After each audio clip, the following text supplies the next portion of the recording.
Hello and welcome back to asset guide YouTube channel. आज के इस वीडियो में हम निफ्टी और बैंक निफ्टी दोनों के चार्ट को देखेंगे।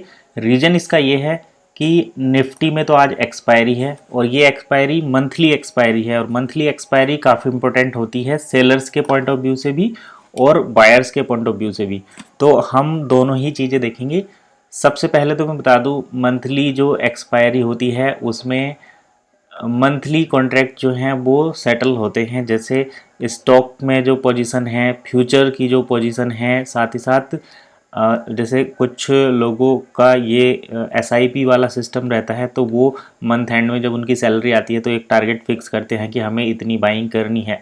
तो हमें दोनों तीनों तरफ से ये देखना होता है। तो ऐसे में मार्केट ना तो ज़्यादा गिर पाती है, ना ही मार्केट जो है ज़्यादा पंप करती है। तो ऐसी कंडीशन में होता क्या है कि जो जो मार्केट है वो अक्सर एक रेंज बाउंड होकर बिहेव करती है। और हम अगर देखें तो पिछले मंथ भी लगभग ऐसे ही हुआ था और इस मंथ भी अगर आप देखो यहाँ पर तो निफ्टी भी एक रेंज के अंदर ही काम कर रही है। 25,850 से 26 के बीच, 26 से रिजेक्शन आता है और 25,900 के आसपास रहता है। अगर हम बैंक निफ्टी की बात करें तो बैंक निफ्टी में भी लगभग 53,800 और 54,200 के बीच मार्केट है। एक्चुअली मार्केट तो 54,000 और 54,200 के बीच में है, लेकिन रेंज बनी हुई है, दो सपोर्ट रेजिस्टेंस वहाँ पर हैं। तो सबसे पहले हम आज बात कर लेते हैं निफ्टी की। निफ्टी किस तरीके से बिहेव कर सकता है, क्योंकि निफ्टी को देखकर चार्ट ज़्यादा क्लियर हो रहा है और यहाँ पर कुछ चीज़ें समझ में भी आ रही हैं। तो अगर हम निफ्टी में देखें, 3 मिनट का टाइम फ्रेम यहाँ पर है। कल ओपनिंग हुई थी लगभग 25,900 के आसपास। तो यहाँ ये जो रेंज कल मार्केट ने बनाई थी, इस रेंज के बनाने के बाद मार्केट में लगभग ये जो रेंज है, ये रेंज मार्केट ने बनाई थी। इस रेंज को अगर हम देखें, यहाँ पर बायर्स भी आते हैं और सेलर भी यहाँ पर आते हैं, लेकिन यहाँ पर जो बायर हैं उनके एसएल मार्केट ऑलरेडी हिट कर चुका है। तो क्योंकि सेलर के बायर के एसएल नीचे रहते हैं, उनको मार्केट ऑलरेडी खा चुका है। तो अब ऐसी कंडीशन में बचते हैं बायर के एसएल। तो यहाँ पर फिर दोबारा से मार्केट एक रेंज बना लेता है और यहाँ पर देखिए ये कंसोलिडेशन हुआ। तो यहाँ पर भी बायर आए और सेलर भी आए। तो सेलर यहाँ पर भी बैठे थे, बायर तो यहाँ से निकल गए, लेकिन यहाँ पर सेलर थे और इधर भी कल के दिन हम सेलर मान सकते हैं क्योंकि थे, और इधर बायर आए। अब यहाँ से यहाँ तक जैसे ही ये मार्केट ऊपर चलना शुरू करेगा तो पहले इन सेलर को निकालेगा, फिर इन सेलर को निकालेगा। तो यहाँ पर बायर लेकिन स्ट्रॉन्ग होते रहेंगे और सेलर यहाँ से निकलते रहेंगे। तो ऐसी कंडीशन में जब मार्केट ने शाम के टाइम 3 बजे यहाँ कुछ एनएससी की कोई रिपोर्ट आने वाली थी, तो उसके साथ यहाँ पर जब ये एक बुलिश मूवमेंट दिखाया, तो ऐसी कंडीशन में ये जो सेलर हैं वो भी मार्केट से निकल गए। अब मार्केट में बचे हैं केवल बायर, और बायर के एसएल रहेंगे, कुछ बायर के एसएल तो यहाँ पर रहेंगे 25,800 के आसपास।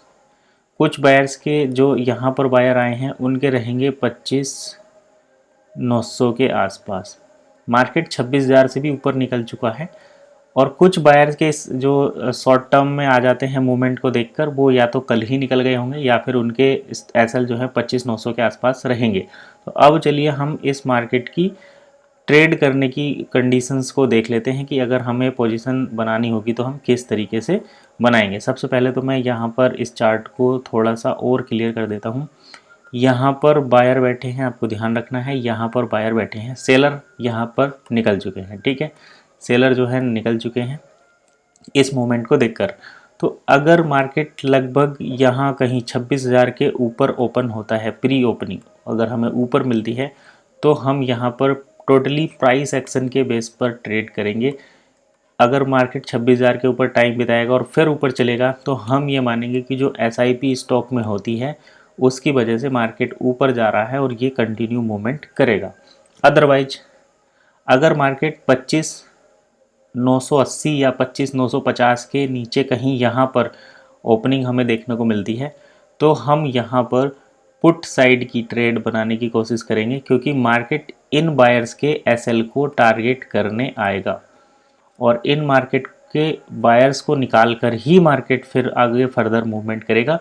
और उम्मीद यह है कि इन बायर्स को निकालने के बाद 25,900 और 26,000 के बीच ही मार्केट रह जाएगा कंसोलिडेट करके, क्योंकि मंथली एक्सपायरी है, ऐसा एक्सपेक्टेशन हम इसमें आज मानकर चल रहे हैं।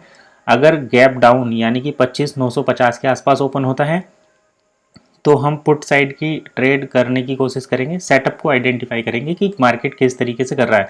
देखिए कभी कभी ना इंस्टेंट मूवमेंट पर भी ट्रेडिंग की स्ट्रेटेजी चेंज करनी पड़ती है, क्योंकि प्राइस एक्शन कुछ दूसरे तरीके से बनने लगता है। तो अगर मार्केट लगभग 25,900 के आसपास यहाँ पर भी ओपन होगा तो भी हम इन बायर को टारगेट करने के लिए प्राइस एक्शन ज़्यादा फॉलो करेंगे, क्योंकि मार्केट ऊपर वाले बायर को भी टारगेट कर सकता है और नीचे वाले बायर को भी, और ये दोनों टारगेट होंगे जब मार्केट नीचे ही आएगा तभी।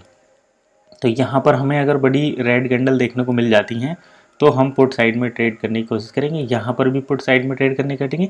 और अगर 26,000 के आसपास ऊपर ही मार्केट ओपन होकर सस्टेन करेगा तो फिर हम कॉल साइड में जाने की कोशिश करेंगे। तो ये तो था निफ्टी का पूरा एनालिसिस। अब हम देखते हैं बैंक निफ्टी। बैंक निफ्टी में कल एक्सपायरी थी, तो वहाँ पर हमें इस तरीके के बुलिश मोमेंट तो देखने को नहीं मिले। रीज़न ये था कि एक्सपायरी होने की वजह से प्रीमियम डाउन हो जाते हैं और बायर सेलर को भी इतना कॉन्फिडेंट नहीं रहता है कि मार्केट बढ़ेगा तो उनके प्रीमियम भी बढ़ेंगे। यही रीज़न है कि यहाँ पर हमें बायर के इंटरेस्ट नहीं आ रहे। तो देखिए एक तो कल की बात करें, यहाँ पर स्ट्रॉन्ग बायर बैठे हैं और सेलर यहाँ पर भी बैठे हैं, ठीक है। यहाँ पर जो सेलर थे उन्हें कहीं ना कहीं मार्केट ने डराने की कोशिश की है, लेकिन ये जो 54,200 का लेवल है यहाँ से अभी मार्केट ने क्रॉस नहीं किया। तो यहाँ पर जो बायर हैं वो स्ट्रॉन्ग हैं, जो सेलर थे वो निकल चुके हैं, क्योंकि उनका स्टॉप लॉस या तो 54,000 होगा या 54,200, और कल मार्केट 54,153 जा चुका है, एक्सपायरी हो गई है। तो इस चार्ट का वैसे भी कोई मतलब नहीं बनता, लेकिन फिर भी हम समझ सकते हैं कि नेक्स्ट वीक का यानी कि आज का जो चार्ट रहेगा उसमें भी इसी के अकॉर्डिंग पोजीशन बनी होंगी। तो 54,000 के ऊपर मार्केट जब निकलता है तो यहाँ पर सेलर आते हैं, यहाँ पर सेलर और यहाँ पर बायर। हालांकि इस 54,000 के नंबर को देखकर यहाँ 54,050 पर किसी ने सेल नहीं किया होगा, यहाँ पर मार्केट ने बस प्रीमियम डाउन किए हैं, और इनका इसलिए हम कह रहे हैं कि कोई मतलब आज नहीं बनता। बस मतलब बनता है जिन्होंने सेकेंड हाफ के बाद इस चार्ट को देखते हुए बाइंग की है नेक्स्ट वीक में। तो यहाँ पर बायर्स जो हैं वो यहाँ बैठे हुए हैं और कहीं ना कहीं एंड में मार्केट बायर की तरफ ही चला है। सेलर यहाँ पर जो थे वो कल ही निकल चुके हैं, क्योंकि इसकी मंथली एक्सपायरी हो चुकी है। तो अब इन बायर को टारगेट करने के लिए अगर फ्लैट ओपनिंग होती है तो हम प्राइस एक्शन को फॉलो करेंगे और ज़्यादातर इसमें हम सेल की ट्रेड बनाने की ही कोशिश करेंगे। अगर थोड़ा गैप डाउन ओपन हो जाता है तब भी हम पीई साइड की पोजीशन बनाने की कोशिश करेंगे। अगर मार्केट 54,200 के ऊपर निकल कर खुलता है तो तब हम यहाँ पर सी यानी कि कॉल साइड में ट्रेड करने की कोशिश करेंगे। मंथली एक और इम्पोर्टेंट मैसेज मैं यहाँ पर देना चाहूँगा, जब भी मंथली एक्सपायरी होती है तो मंथली एक्सपायरी के बाद लगभग 2 to 3 डेज़ जो स्मार्ट मनी है या जो ऑपरेटर्स हैं उनको अपनी पोजीशन बनाने में लग जाती हैं। तो यहाँ पर हो सकता है 2-3 दिन तक हमें मार्केट में कोई मूवमेंट नज़र ना आए, यानी कि कैंडल तो बड़ी बने लेकिन प्रीमियम के प्राइस जो है वो इतने ज़्यादा इम्पैक्टफुल नहीं बढ़े। ये भी एक रीज़न हो सकता है, तो ये भी हमें यहाँ पर ध्यान में रखना है। बाकी स्टॉप लॉस हमेशा ध्यान में रखो, स्टॉप लॉस के साथ ही ट्रेड करना चाहिए, तभी हम यहाँ पर लंबे टाइम तक टिक सकते हैं। अदरवाइज मार्केट आपको एक दिन में ही यहाँ से स्क्वायर ऑफ कर सकता है। तो अगर आप ऑप्शंस में ट्रेड कर रहे हैं तो प्रॉपर स्टॉप लॉस के साथ करें, क्योंकि यहाँ पर अभी सेबी की नई गाइडलाइंस आई हैं जिसमें 93% ट्रेडर जो हैं वो एफएनओ ट्रेडर्स लॉस कर रहे हैं। तो इस चीज़ को ध्यान में रखने के बाद, मार्केट में लॉजिक समझने के बाद ही अगर आप ट्रेड करेंगे तो आपकी यहाँ पर विनिंग प्रोबेबिलिटी जो है वो बढ़ेंगी, अदरवाइज आप यहाँ पर लॉस करेंगे। तो मार्केट को समझने के बाद ही ट्रेड करने की कोशिश करें। अगर मार्केट समझ में नहीं आता है तो नो ट्रेड, कोई ट्रेड नहीं करनी है। आप जा सकते हैं या तो ETF के थ्रू ETF में परचेजिंग कर सकते हैं, या फिर आप स्टॉक में SIP के थ्रू जो है यहाँ पर पोजीशन बना सकते हैं। स्टॉक में बाइंग सेलिंग कर सकते हैं, वो भी डिलीवरी पोजीशन में। तो ये आपके लिए ज़्यादा बेनिफिट रहेगा। एफएनओ में अगर आपको समझ में नहीं आता तो इसको अवॉइड करें, ETF और स्टॉक दोनों में सेफ तरीके से ट्रेडिंग करें।